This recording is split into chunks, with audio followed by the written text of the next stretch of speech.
Contas na Hora. Contas na Hora. Um programa sobre contabilidade e fiscalidade na grelha da LAC. Todas as quartas-feiras, entre as 11 e as 12 horas. Um programa da OCPCA, Ordem dos Contabilistas e Peritos Contabilistas de Angola. Contas na Hora. Contas na Hora.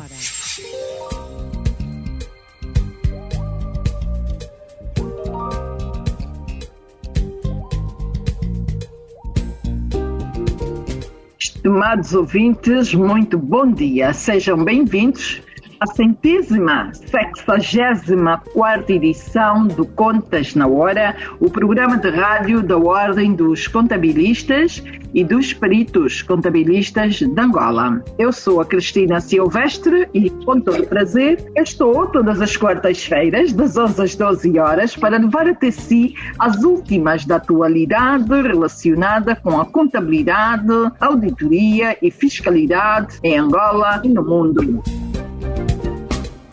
Hoje é quarta-feira, dia 17 de fevereiro de 2021. Este programa conta com a produção da JCAC Comercial, técnica de António dos Santos, realização de Joel Costa, coordenação de Mateus Gonçalves e na apresentação cá estou, Cristina Silvestre. Contas na Hora. Um dos grandes desafios que nós temos neste momento é a constante legislação que está a ser emitida. Ou seja, nós já merecíamos alguma estabilidade legislativa. Eu sei que estamos a atravessar uma fase de reforma tributária, entendo perfeitamente, mas às vezes o timing da saída da legislação não é o mais adequado. E isto entenda-se porque estamos numa altura bastante difícil das empresas, nós ainda não conseguimos implementar tudo. Vou dar o exemplo do IVA, estamos a educar as empresas no IVA, no sentido de se organizarem perante o IVA e tudo mais, e as empresas adequaram-se e trabalharam no sentido de uma realidade, poder optar por um regime ou por outro regime. E o que é que vai acontecer? Temos agora a nova proposta do Orçamento de Estado para 2021 que vem abanar com tudo. Como é que nós disciplinamos os nossos clientes durante aquele tempo, defendemos até uma certa situação, que não, é melhor vocês estarem neste regime por isto, e agora estão a propor uma coisa completamente que vem distorcer tudo aquilo que nós defendemos no passado. É muito complicado com o Gabinete de Contabilidade estar a lidar com essas situações e que não somos nós que fazemos as leis, mas é nós que eles se vêm queixar. Contas na Hora. Não. Termina sempre os seus dias com aquela sensação de que ainda ficou tanta coisa por fazer? Temos uma nova era de produtividade e rigor à sua espera. Com as soluções da Primavera, as operações são rápidas, a informação é credível, o tratamento do IVA é muito simples e o software está certificado pela AGT. Se gera um gabinete de contabilidade pequeno, médio ou de grande dimensão, temos a solução certa para si. Mostra aos seus clientes um serviço de elevada qualidade com as soluções Primavera. Saiba mais em www.primavera.co.ao. Contas na Hora. O seu programa de rádio. Contas na Hora. Domine as técnicas da contabilidade e melhore a gestão do seu património. Contas na Hora. Porque a prosperidade depende da boa gestão do nosso património. Contas na Hora. Saiba tudo sobre contabilidade aqui, todas as quartas-feiras, das 11 às 12 horas, aqui na Hora.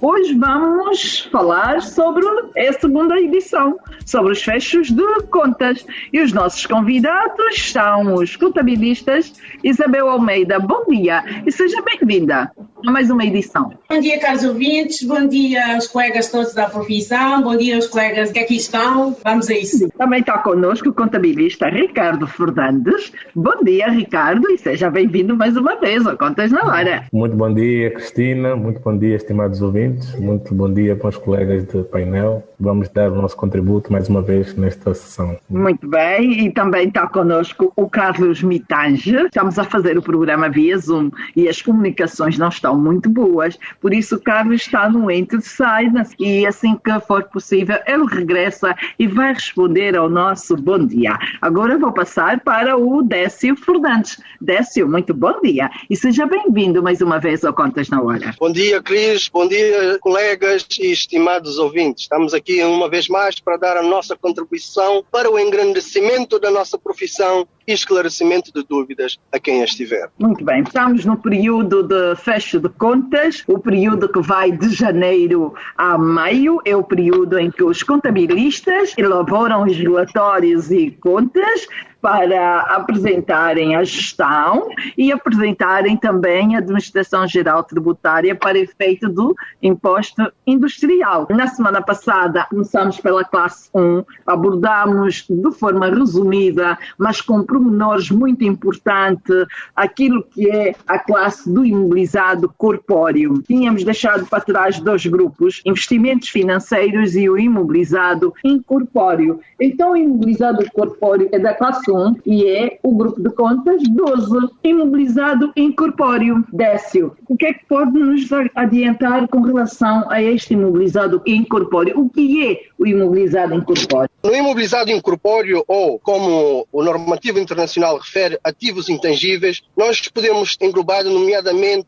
direitos e despesas de constituição, de arranque e de expansão, em que podemos ter a subdivisão da conta 12 em trespasse, em despesas de investigação e desenvolvimento, em propriedade industrial e outros direitos e contrato, despesas de constituição, conforme já referi anteriormente, e outras imobilizações incorpóreas. Temos ainda a conta 18.2, que trata-se da amortização acumulada desses imobilizados incorpóreos. Muito bem. Eu vou para o Ricardo Fernandes. Ricardo, imobilizado incorpóreo, o ativo tangível e o intangível. Hoje é o dia do intangível. No fundo, é aquilo que não se consegue pegar, não é? É aquilo que não é palpável e nem sempre se consegue ver a olho nu, mas tem importância porque representa um benefício económico futuro. Então é um ativo. A bocado o nosso colega Délcio indicou as principais rúbricas do imobilizado. Só queria aqui destacar que há uma rúbrica que muitas das vezes é mal utilizada, que é despesas de investigação e desenvolvimento. Existem regras específicas para se utilizar esta rúbrica,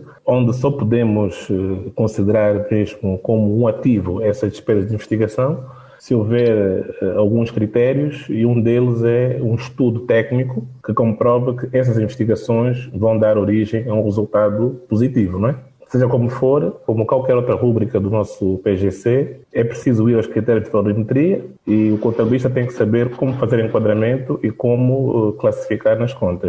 E o Ricardo pode arranjar um exemplo sobre uma despesa de investigação e desenvolvimento? Por exemplo, aqui na nossa realidade, vamos imaginar os projetos mineiros. Muitas das vezes a entidade promotora que quer extrair o minério da terra faz alguns estudos zoológicos, escolhe-se um espaço, um terreno, usa-se as máquinas e muitas das vezes não sabem se aquilo realmente vai dar alguma coisa ou não. Então, é essa falta de conhecimento, às vezes. Agora, se, por exemplo, eu estou a pesquisar diamantes e essa pesquisa tiver como suporte uma base, um estudo técnico, credível, e que me dá uma hipótese, bem que 100% não é garantido, mas que me dá uma grande hipótese de encontrar algum minério, e já há condições para tratar isso como um ativo, né? Ou seja, aqui temos que ter o cuidado de só contabilizar como um ativo, como dizem as normas internacionais, algo que nos vai dar um benefício económico futuro. Senão vamos estar a induzir em erro os utilizadores das demonstrações financeiras. Posso dar um exemplo? Sim, pode.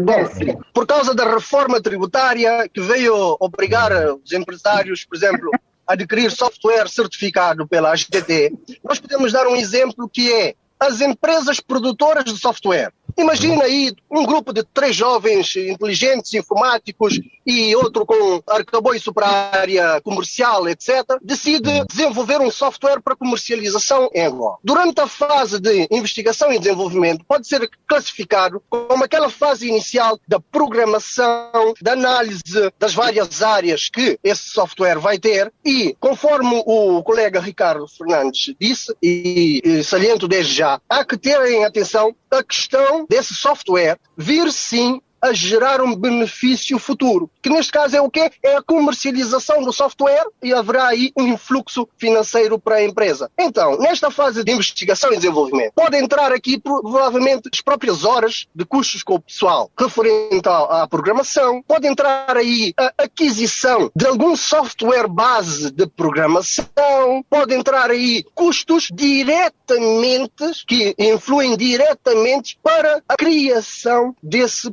desse software. Esse exemplo é fantástico desses, porque com a certificação dos softwares pela AGT, validação dos softwares a funcionar a nível nacional, nunca em Angola existiu tanto software conforme agora. E há muitos softwares nacionais, muitos mesmo. Agora a pergunta que não se cala é: os contabilistas tiveram esses custos todos em conta e classificaram como despesas de investigação e desenvolvimento? Quem não fez vai a tempo de corrigir, não é, Isabel? Por isso que não, ainda vai a tempo de os corrigir, até porque o relatório e conta ainda não fechou. Entretanto, as despesas de investigação devem ser reconhecidas como um custo no período em que ocorrem, quando em algumas situações, como prevê o PGC, seu ponto 6.5.1. Mas elas também podem ser reconhecidas como um ativo imobilizado. O PGC, por exemplo, diz que as despesas de investigação devem ser reconhecidas como um custo no período em que elas ocorrem, a menos que satisfaçam todas as condições para poderem ser reconhecidas como ativo. Quer dizer, que se elas satisfazerem todas as condições para ser reconhecida como ativo, a empresa pode reconhecê-la como ativo. Mas algumas empresas de software não estão a comprar software para usar nas suas atividades. Elas estão a desenvolver software para usarem também como parte das suas atividades. Portanto, será que este software que eles até desenvolvem e usam para si próprios, muitos até estão a desenvolver software para usarem, porque acham que, como são uma empresa de informática, sentem-se, se calhar, que têm que usar o seu próprio software.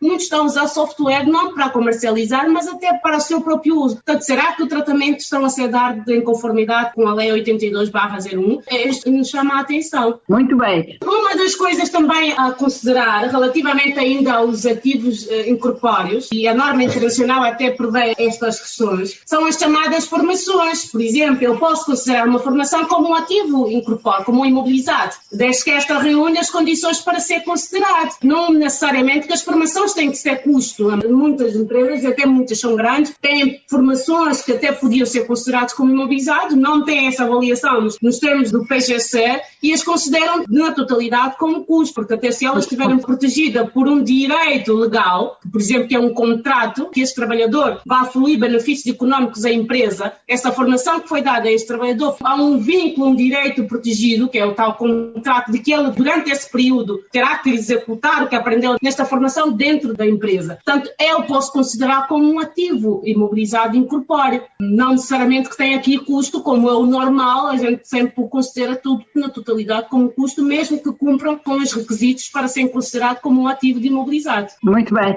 Eu vou voltar ao Ricardo Fernandes. Ricardo, antivírus obedece às condições para ser considerado como um ativo? Bem, na minha opinião, não, porque os antivírus têm um prazo no máximo de 1 ano. São aplicações a curto prazo para a proteção das máquinas e sistemas. E, na minha opinião, não deve ser considerado como imobilizado. Agora, se nós estivermos a falar de um pacote como um software de gestão de servidores, um software de gestão de base de dados, como, por exemplo, os famosos programas de contabilidade, são aplicações que têm uma duração superior a 1 ano, são adquiridas para venda e também dão origem a benefícios económicos futuros. Muito então, bem. Na minha opinião, acho que não. Há muitos balancetes com antivírus no imobilizado incorpóreo. Eu creio que isso não cumpre com os requisitos para ser considerado como um ativo, porque ele não fica na posse da entidade por mais do que 1 ano. Não pode ser considerado como imobilizado, não tem não tem um período superior a 1 ano. Eu apenas um subsídio quanto a essa questão do antivírus que o colega Ricardo Fernandes referiu, não só a questão da periodicidade, a vida útil, digamos, ser inferior a 1 ano, tem a ver também, como refere a NCRF 6, sobre os ativos intangíveis, a empresa tem que deter o controlo desse bem, desse ativo. Enquanto, por exemplo, na questão do antivírus, e até podemos falar das licenças de utilização dos softwares anualmente, porque há softwares que nós não adquirimos. É como se fosse-nos alugado a sua utilização por um determinado período. Essas licenças de utilização anual, nós não detemos o controlo sobre ele, porque nós, por exemplo, nós não conseguimos modificar o antivírus, nós não conseguimos mudar a licença ou o software em si. O controlo é detido por por quem detém a sua propriedade. Vou dar um exemplo da EZNode Antivírus. Quem detém o controle do antivírus é essa entidade. Se falarmos, por exemplo, da licença anual do Microsoft 365, nós não conseguimos fazer alterações, nós não temos o poder do controle sobre esse software. Quem detém esse poder é a Microsoft. Daí que isso deve ser registado como custo do exercício. Provavelmente criar uma subconta numa 62 com o nome de licença software anual e registar ali o custo e não ser sim considerado como imobilizado. Décio, não te queria te cortar, ia só dar aqui o exemplo de alguns softwares nacional que até muitos usam, a maior parte das empresas pequenas estão a usar, que tem uma licença de 1 ano. Ao fim de 1 ano, ele deixa de funcionar. Eu não tenho poder sobre ele em nada, porque eu pago a licença, só uso durante 1 ano. Se eu não pagar, eu não consigo usar mais o software. Não funciona como primavera. Logo, este valor pago anualmente. De primavera, eu consigo usar o primavera, imagina. Eu tenho poder sobre aquilo, mas muitos softwares de faturação nacionais, a fim de 1 ano, a licença termina, tu não consegues mais usar. Será que eu posso considerar isso como um imobilizado incorpóreo? Claro que não. Isso é custo direto. Aí é custo direto. Exatamente. Mas agora, Isabel, há bocado referiste sobre a questão da formação, de poder ser considerado como um imobilizado incorpóreo, um ativo intangível. Do exemplo que tu deste, vou dar um exemplo concreto. Imaginemos as bolsas de formação da Sonangol, em que manda pessoal para fora para ter formação na área da engenharia, solos, etc. Esse pessoal, quando vai, eles assinam um contrato em como vão X anos fora ter essa formação, mas quando regressarem, têm que regressar para a empresa e têm que trabalhar durante X anos para que a empresa possa ter o retorno, o benefício do investimento que foi feito. Essa formação pode ser, sim, registrado como ativo intangível ou imobilizado. Assim, não é só a Sonangol. O próprio Estado manda pessoas para... O Estado manda muitas pessoas para fazer formações, até mestrados. Portanto, tem que se levar em consideração a isto. Muito bem. Olha, vocês levantaram aqui um tema interessante. 3 anos, o Estado manda pessoas a formação, uma formação que vai para trazer benefícios económicos à entidade. É preciso considerar esse aspecto. Não é só a Sonangol. O próprio Estado é a entidade que mais manda pessoas para fazer formação. Muito bem. O Ricardo quer falar. Ricardo, por favor, mais contribuições. Eu, por acaso, estou satisfeito por saber que os meus colegas têm interesse nas normas e nas regras internacionais, que é também uma das minhas paixões em termos da contabilidade. Eu só queria acrescentar um ponto que é um dos grandes desafios da contabilidade a nível mundial, que é espelhar nas contas um imobilizado que não existe nas regras, mas existe de forma oculta, que é o valor das pessoas, do pessoal. Isso é um dos desafios, na minha opinião, devia-se regular bem isso. É difícil verificar quanto é que vale o pessoal numa empresa, porque o pessoal vai sempre a entrar e a sair, uns que ficam 3 anos, ficam 1 ano, ficam 5 anos, mas de facto é um grande desafio. Não é fácil, quando se fala de recursos humanos, de valorização, não é fácil, porque nem sempre se consegue fazer as contas diretas. Um bocado falou-se da formação. Eu posso gastar, por exemplo, $1 milhão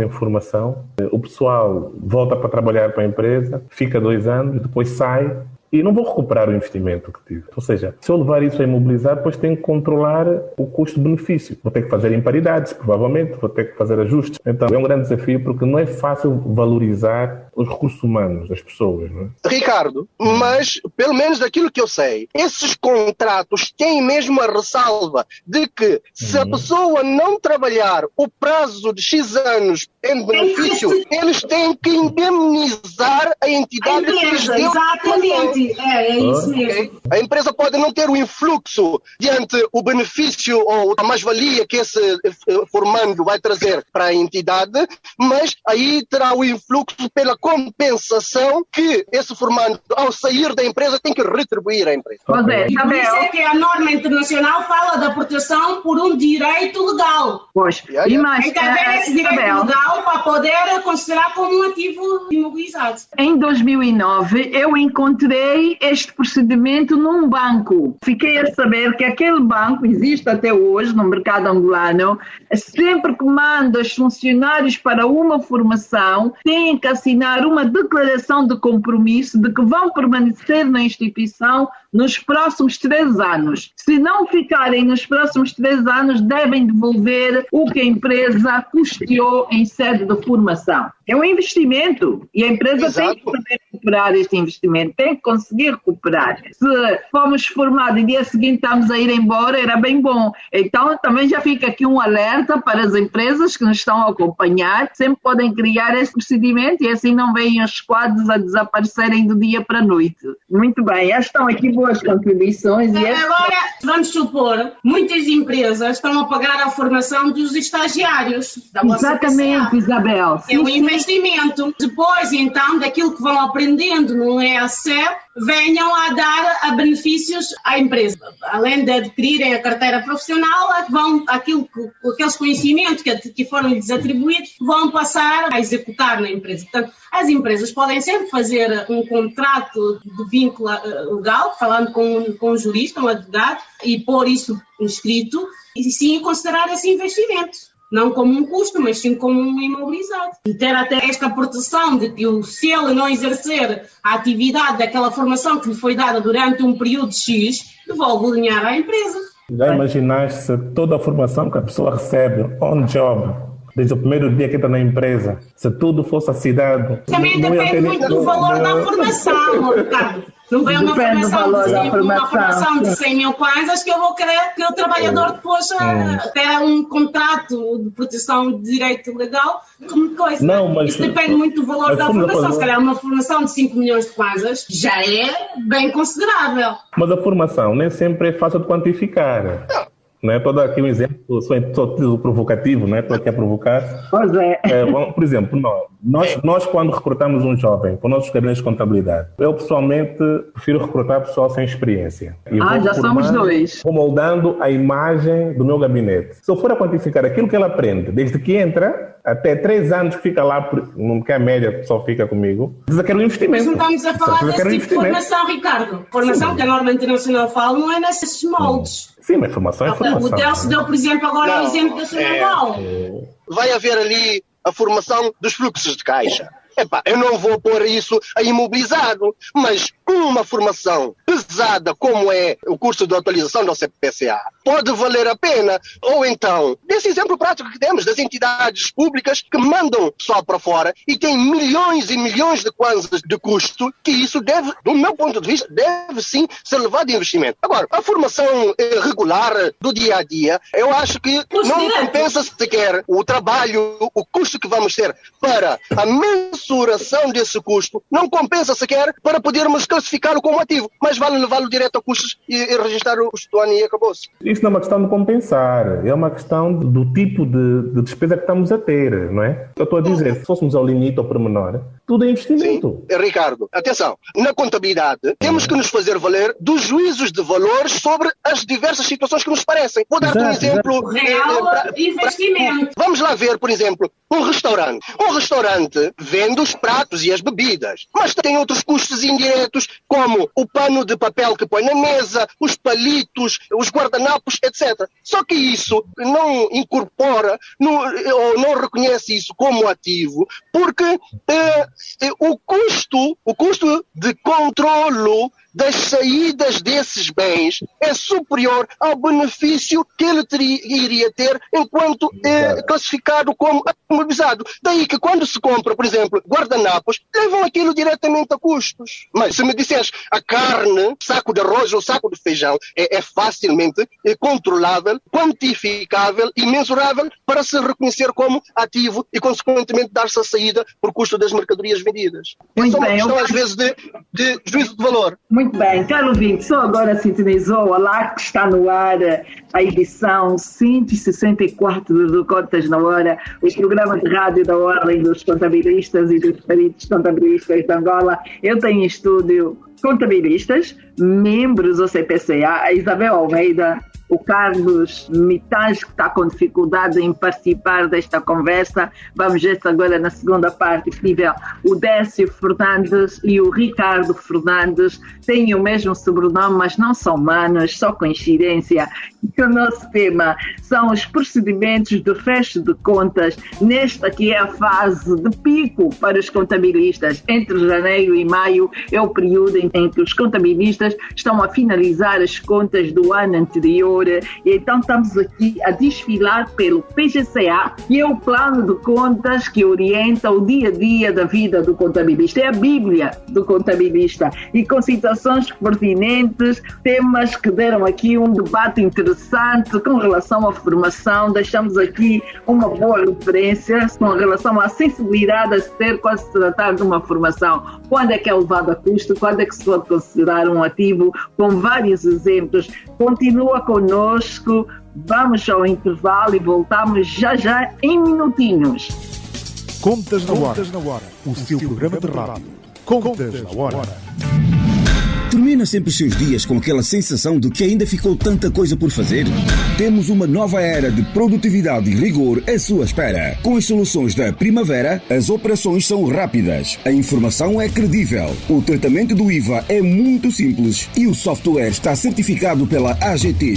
Se gera um gabinete de contabilidade pequeno, médio ou de grande dimensão, temos a solução certa para si. Mostra aos seus clientes um serviço de elevada qualidade com as soluções Primavera. Saiba mais em www.primavera.co.au. Contas na Hora. Nós temos muita dificuldade que os nossos clientes cumpram um regime de faturas e documentos equivalentes. Não são eles a emitir os seus documentos, é que as compras que eles fazem no mercado não se compara. É óbvio que notamos uma melhoria nesse sentido. Por mais que haja essa situação, parte das faturas, que nós alertemos para essas faturas, vem sempre. Porque é que nós dizemos? Reportem à AGT, leva a vossa parte, denunciem essas situações. Não vemos coisas concretas a acontecer. As empresas começam já a ter umas da gaveta, só a pedir perdão, e algumas assim um bocadinho manhosas, mas a verdade é que tudo é exigido às empresas e quanto mais certinhas as empresas estão e melhor organizadas estão, mais inspecionadas são pelas finanças. E isso também é uma coisa que é complicado, e nós explicarmos isso aos nossos clientes também é complicado, porque vêm se calhar o libanês do lado a vender a metade do preço e ninguém vai lá, e eles que têm tudo organizadinho, tudo certinho, direitinho, são inspecionados constantemente, todos os anos levam uma inspeção. Não é justo. Estas são as nossas grandes dificuldades. É a legislação, é disciplinar os nossos clientes no sentido de toda a documentação estar certa de acordo com o regime jurídico de faturas e documentos equivalentes, e a parte de nós estarmos sempre a obrigá-los a cumprir essa parte. E outro problema também é a informalidade toda que Angola tem. Contas na Hora. A visão dos membros da Ordem sobre os temas da atualidade. Contas na Hora.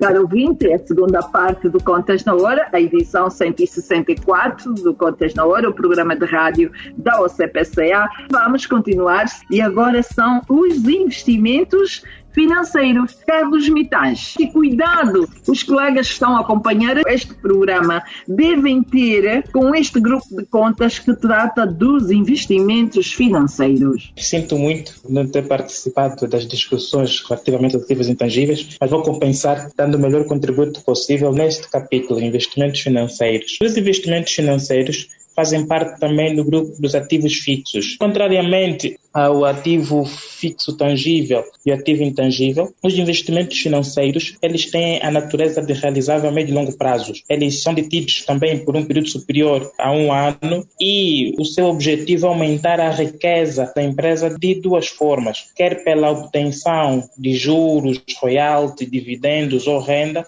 quer pela valorização dos capitais. Um exemplo muito prático de ativos classificados nesta rubrica são os imóveis detidos para arrendamento. E nesse tipo de contas, o principal cuidado que eu recomendo, especialmente para os imóveis detidos à renda, é na contabilização da amortização. Como é um bem que é detido na classe de investimento financeiro e proporciona para a empresa benefício financeiro, todo o custo suportado com esse mesmo bem deve ser levado para custo financeiro, diferente dos ativos fixos tangíveis e intangíveis que são levados a custo custos operacionais. E também temos muita atenção com os títulos negociáveis, quer do título que a empresa possui, sempre que for superior a um ano, devemos classificá-lo em investimentos financeiros. Sempre que for inferior a um ano, deverá ser classificado em títulos negociáveis. O período de maturação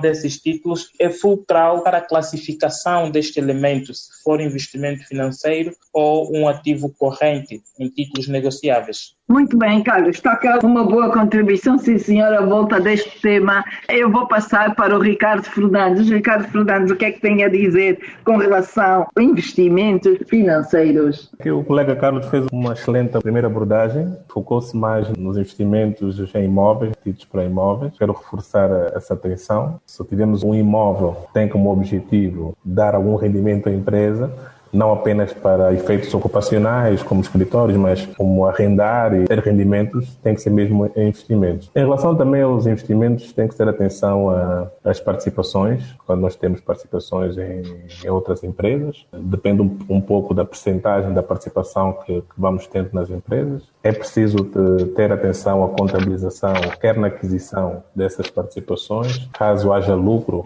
relacionado com essas participações, na contabilização destes rendimentos. É claro que nós, os contabilistas, temos que olhar sempre os dois lados da moeda, né? É preciso fazer sempre análise de quem está a participar numa entidade ou de quem recebe a participação. Há que ter essa atenção. Também só queria aqui frisar a questão de títulos negociáveis, como falou o colega Carlos. Os títulos negociáveis, quando são de duração inferior a um ano, eles ficam classificados na rúbrica de disponibilidade. Só ter atenção a isso. Quando tivermos a elaborar o nosso balanço, aquilo, se for inferior a um ano, não fica em meios fixos, mas fica em disponibilidades, né, porque são ativos que podem gerar dinheiro a curto prazo. Muito bem, Ricardo. Acho que com relação aos ativos, ao investimento financeiro, sim, Décio? Eu queria dar um subsídio rápido aqui. Sobre a questão dos investimentos financeiros, deve-se ter atenção quanto à classificação. A conta 13 está subdividida em empresas subsidiárias, associadas, entidades conjuntamente controladas. Isso tem a ver um pouco com a questão da percentagem da participação financeira tida em cada uma das entidades, bem como o direito de voto. Na sua generalidade, é considerado como empresa subsidiária quando a percentagem de participação é superior a 50%. E as empresas associadas são aquelas em que a percentagem de controle ou de participação é entre os 20% e os 50%. Adicionalmente, queria falar um pouco sobre a questão dos investimentos em imóveis, por causa, principalmente, no que concerne ao encerramento de contas. Há que se ter atenção àquilo que o colega Carlos Mitange, na formação passada, deu ênfase, que é conhecer o negócio. Se o negócio da empresa for atividade imobiliária, tem que se ter atenção por causa da questão do imposto industrial ou a questão dos rendimentos prediais. Se a atividade da empresa não for do ramo imobiliário, mas tiver investido num prédio, numa propriedade horizontal, para a obtenção de rendimentos inerentes ao arrendamento urbano, os contabilistas têm que ter muita atenção na classificação desses rendimentos, bem como na classificação dos custos concernentes a esses imóveis detidos para arrendamento, porque esses custos e esses proveitos não contribuem para o apuramento do imposto industrial. Têm que ser acrescidos à matéria coletável, neste caso a questão dos custos, e deduzidos à matéria coletável a questão dos rendimentos do arrendamento, porque senão teremos dupla tributação em sede de IPU e em sede do imposto industrial. Pois é, proveitos sujeitos à IPU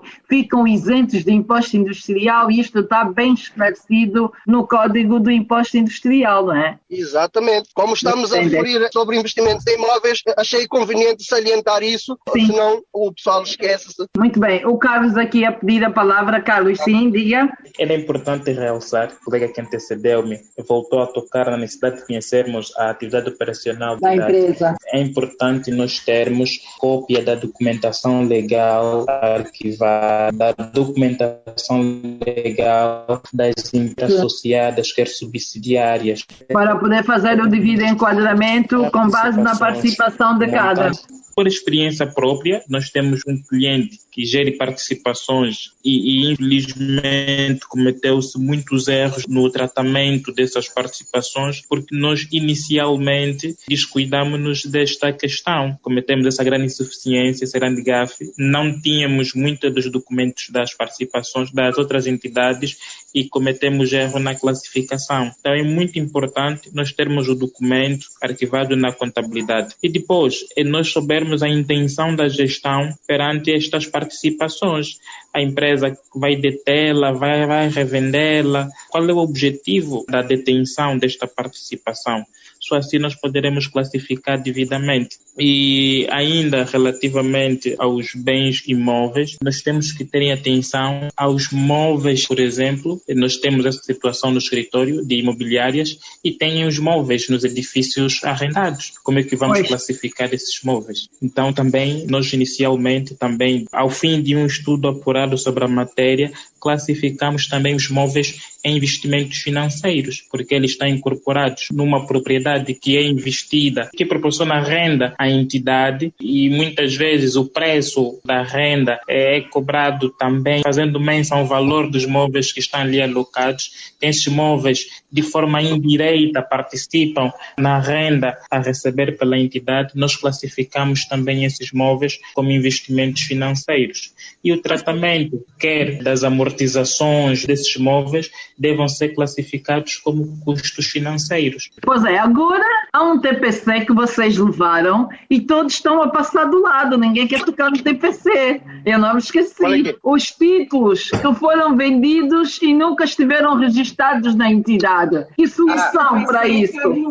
Quer dizer, os títulos foram adquiridos no exercício anterior, não foram registrados pelo contabilista. E no exercício seguinte, elas foram vendidos. Foram vendidos e há disponibilidade a entrar desta venda. Exatamente. Como tratar? Os bancos foram reconciliados no exercício anterior? Foram. O grande problema é que os bancos até foram reconciliados e o saldo está correto. Não tens lá uma 37 conta saco azul e branco? Essas 37 são muitas.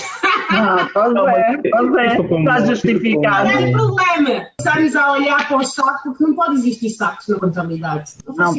Não pode, não faz sentido. A 37 é para ser saldada depois. Não, isso, na minha opinião, é o seguinte: se os caixas dos bancos estão reconciliados, então temos aqui um erro no exercício anterior que tem que ser corrigido no exercício atual. Como se trata de contas de balanço, a primeira transação podemos contabilizar normalmente, voltar a contabilizar, entre aspas, né? Uma vez que nunca se contabilizou antes, né? Contabilizar a aquisição do próprio título. Só que nós, ao contabilizarmos este título, vamos ter uma disparidade nas contas de disponibilidades, uma vez que elas não vão estar certas porque elas vieram reconciliadas. Então, esta diferença do exercício anterior com o exercício atual, eu tenho que ajustar aquilo em custos ou proveitos de anos anteriores. Fazer uma correção de exercício? Sim, de uma alternativa. E esta correção de exercício dá cabo do bolso da empresa, com certeza. Mas é muito grande o valor? Normalmente os títulos são com valores muito altos. Os títulos têm um valor bastante alto. E isso é para chamar a atenção aos contabilistas que isso cria constrangimentos à própria entidade, não é? É preciso olhar com muita responsabilidade aquilo que está a fazer, porque depois não cria despesa desnecessária para a entidade. Mas essa empresa é de grande dimensão, pequena dimensão, como é que é? Não é uma empresa para ter títulos, são empresas com grandes dimensões. E não reconciliam os bancos? Os bancos até são conciliados. Não estão. Então, como é que não deram conta disso? Não, devem ter usado, Ricardo, devem ter usado uma conta saco para acessar os bancos. Sim, é isso que eu tenho a dizer, são os tais chamados sacos. Ok. Certo? São os sacos que não podem existir. Ok, é o seguinte, relativamente a essa questão dos títulos adquiridos no exercício anterior, que não foram registados, mas depois foram vendidos. A primeira coisa que estavam aí a falar é a questão, a conta de depósito à ordem estava reconciliada. Provavelmente isso pode, por falta, digo eu, não é? É um exemplo, por falta de informação, não souberam como registrar a contrapartida. E podem ter registado em alguma 27 ou então em alguma conta 48 transitória à espera de que se lhes diga alguma coisa. Mas a questão é que está no balanço. Os valores estão registrados lá no balanço, só que estão mal classificados.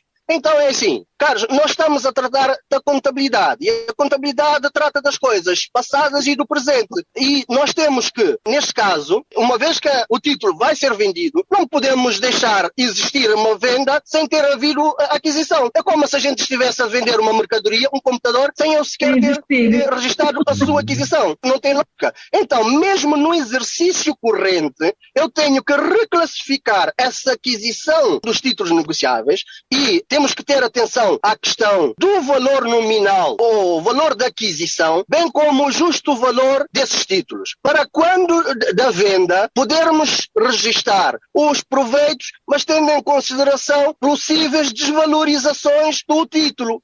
Isso teria um problema. O grande problema é que vais ter uma dificuldade de compreender o que é que aconteceu. Se tu tivesses lá esse valor no saco, até conseguias fazer essa correção no exercício anterior. O grande problema é que tu olhas para uma contabilidade em que isto não está em lado nenhum, percebes? A moral da história, né? Isso é para chamar a atenção dos contabilistas, que é preciso ter muita atenção naquilo que se está a fazer. Percebes? A contabilidade é uma responsabilidade muito grande. O contabilista é o médico das empresas. Se o meu médico me tratar mal, eu tenho o risco de morrer. Tenho um risco muito grande. Isabel, vamos no futuro analisar esse caso prático, dar soluções e apresentar o caso hipotético para os demais colegas para que tenham em mente uma possível solução quando depararem-se com essas situações. Mas é dizer, caríssimos colegas, isso não se faz. Há muitos anos atrás, Isabel, e vê lá se não tens de prestar atenção a isso, os títulos não estavam em nome da empresa, era do dono da empresa, ele vendeu, depois o dinheiro entrou para a empresa e insistia que este dinheiro devia estar registado na empresa. Vê lá se não é este o caso. Tens que solicitar todo o processo para perceber o historial. Por isso é que o contabilista, quando se depara com uma situação, tem que solicitar todo o processo, olhar pelo histórico todo da informação. Isso é como tu ir ao médico e dizer ao médico e tu estás com uma dor e dizer ao médico está-me a doer só a cabeça. Como é que vai fazer? Vai tratar só a cabeça. Mas é preciso que depois você diga assim, não, mas está-te a doer a cabeça. O que é que o médico normalmente pergunta? Está-te a doer a cabeça como? Há quantos dias é que estás com a dor? Como é que começou a dor? Não é só estou com dor de cabeça, também toma um paracetamol. Exatamente. Todo cuidado é pouco. Ricardo, vamos voltar ao Ricardo. Ricardo. Se realmente os bancos estão reconciliados, o que eu tenho que fazer é, se eu tiver acesso ao sistema do ano anterior, fazer um breakdown, ver o extrato da conta dos bancos e ver qual foi a conta partida de aquisição desses títulos. Porque essa conta partida tem que estar numa conta qualquer. Tem que estar.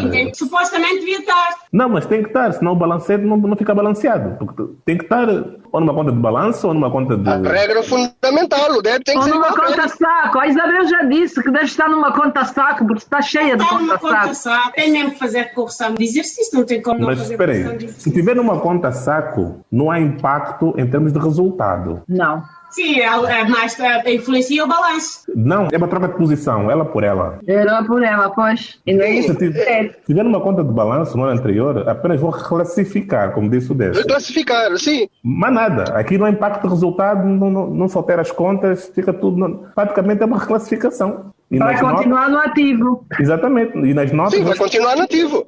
E poderemos usar notas anexas para explicar esse acontecimento ou dar uma breve explicação do porquê da diminuição de uma rúbrica do balanço por aumento da outra rúbrica do balanço. Nós somos mais engenheiros. Todavia, temos que ter atenção porque o objetivo das demonstrações financeiras é apresentar a situação financeira e patrimonial da empresa. A situação verdadeira. Exatamente.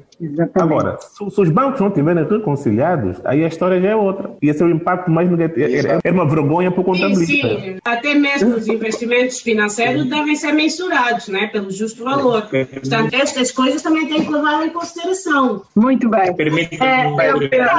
Carlos Mitange, a sua contribuição, depois a sua recomendação. Vamos começar pelas recomendações. Carlos, pode então deixar aqui a contribuição que terás com relação a este tema. Corretamente. E os colegas foram certíssimos ao abordarem e eu consigo emitir duas recomendações. A primeira é verificar se a contrapartida da aquisição do título foi uma conta de balanço. Se for a de balanço, vai ser apenas a reclassificação com a devida abordagem nas notas anexas. Se a contrapartida tiver sido uma conta de gestão, há necessidade de fazer uma correção do exercício. Agora, é necessário avaliar se o valor é materialmente relevante. Se for materialmente relevante, deverá ser mensurada em erros fundamentais. Se não for relevante, deverá apenas fazer uma correção de exercício, quer pela contrapartida da conta de custo ou da conta de proveito. Vamos já partir para a recomendação. Recomendação para os colegas com relação a este grupo que deu em 2 programas interessantes. O imobilizado corpóreo, incorpóreo, investimentos financeiros, despesas de desenvolvimento, espaço, rendas, recomendações. A grande recomendação que fica aqui deixada é conhecermos profundamente a atividade operacional da empresa. Quando conhecemos devidamente a atividade operacional, nós vamos classificar devidamente os bens fixos, tangíveis, intangíveis e investimentos financeiros. Relativamente ao encerramento das contas, é muito importante que quer o balancete, quer o balanço, quer as notas, quer o mapa de amortização estejam todos conciliados e apresentar os mesmos valores. E é importante estabelecermos procedimentos de controle interno, mesmo a nível da contabilidade, relativamente a estes elementos, quer sobre o método de amortização, quer os procedimentos de reconhecimento, quer ainda fichas internas de controle dos imobilizados, principalmente para aquelas empresas em que estes bens têm um peso enormíssimo, como as empresas industriais, as empresas mineiras e outras empresas. É muito importante termos controle interno destes bens. Relativamente, em particular, aos investimentos financeiros, é muito importante conhecermos o objetivo da gestão com a detenção de determinada participação, exigirmos toda a documentação das empresas associadas e subsidiárias. Muito bem, Cádio. Eu vou passar para a Isabel. Isabel, recomendação queira deixar à volta deste tema que hoje termina e na próxima semana voltamos ao outro tema interessante ainda dentro dos procedimentos do fecho de contas. Recomendação relativamente aos imobilizados incorpóreos, que até nem são muitos, são pouquinhos. Estes imobilizados incorpóreos, na qual deixo algumas recomendações, né? E os investimentos financeiros, não só aos contabilistas e propriamente também aos empresários, que de certa forma devem ser mensurados em conformidade, devem ser bem mensurados para que depois a própria gestão também consiga saber quais são, na real, os seus verdadeiros ativos. Muito bem. Décio Fernandes, por favor, a sua recomendação. A minha recomendação quanto a isso era mais na questão, por exemplo, da questão de quando são os investimentos financeiros, terem atenção o tipo de participação financeira, se é subsidiária ou do grupo, se é associada ou se é empreendimento conjunto. E quando é a situação dos investimentos, por exemplo, em imóveis, ter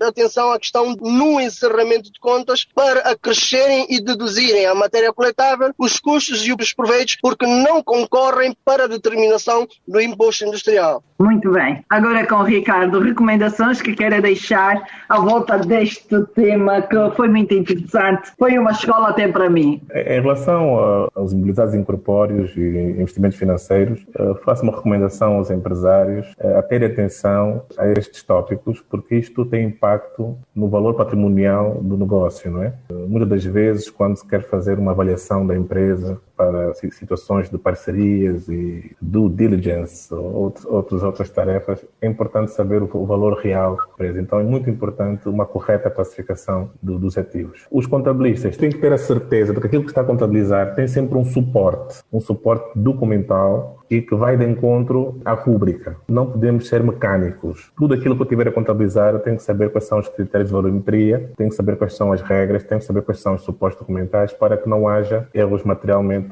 relevantes. Em relação aos investimentos financeiros, mais uma vez vou tocar nessa tecla, é ter atenção na contabilização quando estamos a falar de participações, principalmente se utilizarmos o método de equivalência patrimonial, quer do lado da empresa que está a receber a participação, quer do lado da empresa que está a fazer a participação. Isso é muito importante. Isso vai ter impacto na estrutura de capital e também vai ter impacto na estrutura de resultados, consoante tivemos do lado de quem está adquirido, que é do lado de quem recebe a participação. Muito bem, Ricardo. Está cá a recomendação deixada pelo Ricardo. Já agora, Ricardo, nosso muito obrigada por voltar a casa para mais uma edição. Esperamos contar consigo na próxima semana e na próxima semana já fica aqui o alerta. Por favor, preparem, tragam todas as situações polémicas, porque vai ser a classe 2, a classe das das compras, à classe das existências, à classe dos inventários, à classe da matéria-prima, dos consumíveis, da mercadoria, será o tema para a próxima edição. Por isso, Ricardo, nosso muito obrigada por ter passado por aqui mais uma vez. Esperamos contar consigo na próxima edição. Muito obrigado, muito obrigado. Carlos Mitange, o nosso muito obrigado por esta passagem aqui no Contas na Hora. Esperamos contar consigo na próxima edição e vamos fazer cunha para que as comunicações na próxima semana estejam em melhores condições. Eu pessoalmente estou grato e vou partilhar as condições todas para ter uma internet melhor. Muito bem, nós agradecemos imenso por termos aqui um programa de qualidade e não levamos puxões de orelha por estar a ter sons distorcidos ao longo do debate. Isabel, nosso muito obrigada. Um beijinho ao Tiago, que esteve a acompanhar o programa com algumas interrupções. Nosso muito obrigado. E que não pode ser contabilista. Não pode ser contabilista. Para ser contabilista já basta mamar. Os contabilistas trabalham muito. Nosso muito obrigada por seres a única senhora aqui a fazer a diferença do género e esperamos contar então na próxima edição. Que agradeço, Cris, pela profissão, a gente está sempre disposto. Décio Fernandes, o nosso muito obrigado e na próxima semana já sabe, voltamos em grande estilo. E preparados para a classe das existências. Vou já deixar aqui uma polêmica. Então uma empresa é prestadora de serviço, nem tem consumíveis, nunca teve consumíveis. De repente existem contas movimentadas em compras e de repente existência em mercadorias. Qual é o problema desta entidade? Aqui, repetindo o que o Carlos Mitange deixou aqui ao longo da edição, é muito importante conhecer o negócio que estamos a tratar. É mesmo muito, muito importante. Por isso, os nossos convidados, os contabilistas, estão a tratar por tu, PGC. O nosso eterno muito obrigado. Na próxima edição, regressamos, sim senhora. Vamos ter aula e é classe 2. Classe 2, em todos os momentos, tragam as polêmicas todas que os ouvintes, sobretudo os membros do CPCA, os estagiários, os assistentes, os contabilistas séniores, vão agradecer imenso por este desfile profissional pelo PGC, que é a Bíblia do contabilista. Contas na hora. Um dos grandes desafios que nós temos neste momento é a constante legislação que está a ser emitida. Ou seja, nós já merecíamos alguma estabilidade legislativa. Eu sei que estamos a atravessar uma fase de reforma tributária, entendo perfeitamente, mas às vezes o timing da saída da legislação não é o mais adequado. E isto entenda-se porque estamos numa altura bastante difícil das empresas, nós ainda não conseguimos implementar tudo. Vou dar o exemplo do IVA. Estamos a educar as empresas no IVA, no sentido de se organizarem perante o IVA e tudo mais, e as empresas adequaram-se e trabalharam no sentido de uma realidade, poder optar por um regime ou por outro regime. E o que é que vai acontecer? Temos agora a nova proposta do Orçamento de Estado para 2021 que vem abanar com tudo. Como é que nós disciplinamos os nossos clientes durante aquele tempo, achámos até, defendemos até uma certa situação, que não, é melhor vocês estarem neste regime por isto, e agora estão a propor uma coisa completamente que vem distorcer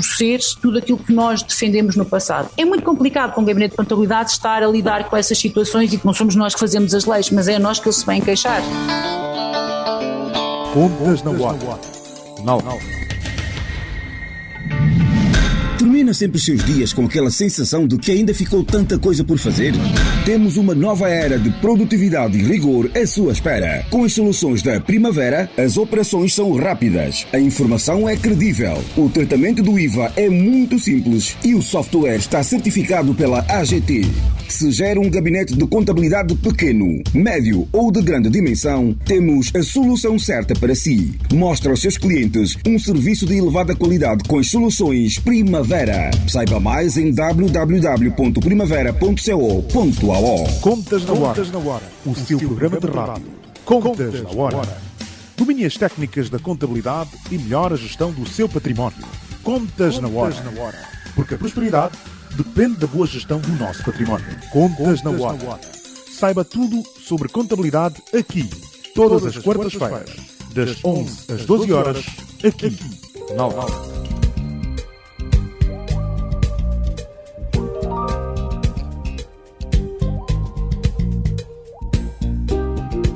caro ouvinte, e assim chegamos ao fim da edição 164 do Contas na Hora, o programa de rádio da OCPCA, a Ordem dos Contabilistas e dos Peritos Contabilistas de Angola. Já sabe, doravante, a hora 11 é a hora das contas, aqui na LAC. Este programa contou com a produção da JCSE Comercial, técnica de António dos Santos, realização de Joel Costa, coordenação de Mateus Gonçalves e na apresentação cá estive Cristina Silvestre.